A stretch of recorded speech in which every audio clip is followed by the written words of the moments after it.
Yeah, hey y'all. Well, here I am, back in my thinking space, back sitting on my rock. I think this rock calls me here often, one of our most ancient ancestors, and this is a big rock that I am sitting on. Anyway, doesn't matter.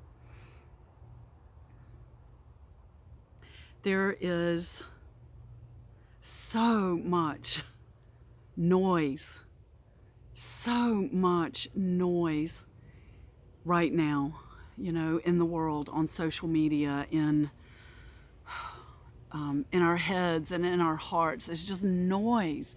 It is just noise, and all of it is shouting for our attention. All of it is shouting for our attention. And I think we're exhausted. I think we're really tired. And I say we, specifically me in certain cases. I'm exhausted of the noise. I am not exhausted of, the nature and the space and coming out and walking the land and, listening to the birds and the breeze. All of that actually invigorates me. But I am exhausted from the noise. And the noise is being perpetuated by the fear. And the fear is then being perpetuated by those that would fear monger. And I've used that word before, but fear mongers, those that want us to be in fear, those that feel that there is something, I don't even know. So, I find myself asking this question quite often, especially these days, is what do I know to be true? What do I know to be true? Because there is a whole lot of stuff out there that people and organizations and whatever, governments are wanting us to listen to, that we don't know to be true. And we buy in. We humans, this is what we do, right? This is what we do. We buy in. We buy into, who's at fault. We buy into blame. We buy into why this must be happening. We buy into things that we do not know to be true. Just because somebody has a YouTube channel like me or a Facebook page does not mean that what they say is true. It does not mean that. And just because someone is on television or standing at a podium giving a news briefing, it does not mean that they know the truth. And I just want to So I'm taking a big deep breath. I'm taking a big deep breath. Here is what I personally know to be true. And it's not much. I'll be honest. I know it to be true that epidemics, pandemics, viruses, and disease have been a part of existence on this planet always. And some of them, move through the human body in a not so dangerous way. And, like a common cold. And some of them move through our bodies and take our lives. And everything in between. This is not new. This was predictable. Yeah, for those of you that are blaming the scientists that predicted this 5 years ago, 10 years ago, it's predictable. Even I can predict that there's going to be another one. This is not the last one. This is not the last one. So, because, just because somebody predicted something 10 years ago doesn't mean that they created it or caused it. Whew.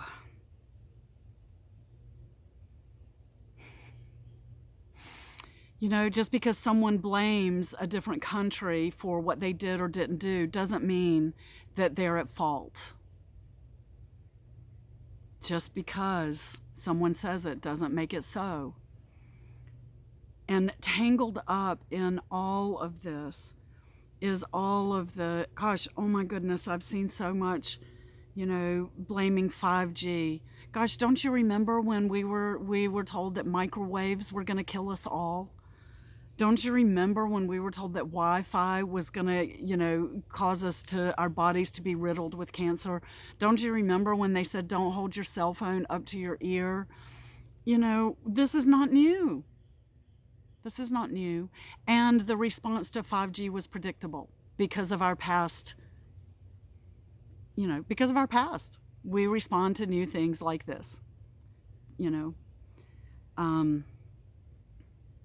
We always want a villain. We always want a villain. We want to blame somebody. Somebody must be at fault. But here's the thing. I don't know any of these things to be true. I don't know anything to be true or not true around 5G, Bill Gates, vaccines, microchips, Dr. Fauci, Donald Trump, China, Boris over in England. I don't know anything to be true about any of that. But what I do feel, to the depth of my soul, that is true is that this is not the first time that we have experienced a virus that kills many, many human beings. This is not going to be the last time. This is nature. This is nature. Nature desires balance. I know this to be true. Nature, the earth, life, all life, and we are all connected on this earth. Nature desires balance, and nature will work to create balance. When something in nature is out of balance, nature does a course correction. So the fact that we humans are taking up more space than we need or deserve, I'll be quite honest. The fact that we are taking down the lungs of the planet, the rainforest, the fact that we are encroaching into the spaces where the wild lives. We are creating the imbalance. We are the ones creating the imbalance. We are. And nature is trying to reach balance again. That's nature. What we do with that information is up to us, humans. What we do with that information is up to us. So whether we blame billionaires or blame, specific industry or blame capitalism or blame governments or blame government parties or, it doesn't matter where we point the finger. It doesn't matter where we point the finger. My question is in all of this, and it is a very personal question. What am I willing to do to assist the balance? What am I willing to do? And I don't know the answer to that one yet. But what am I willing to do? My little part, my little two-legged being in my little sphere of existence, what am I willing to do?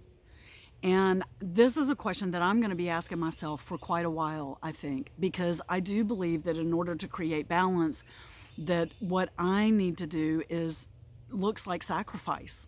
I don't know, maybe it looks like changing how I live or certain aspects of the way that I live.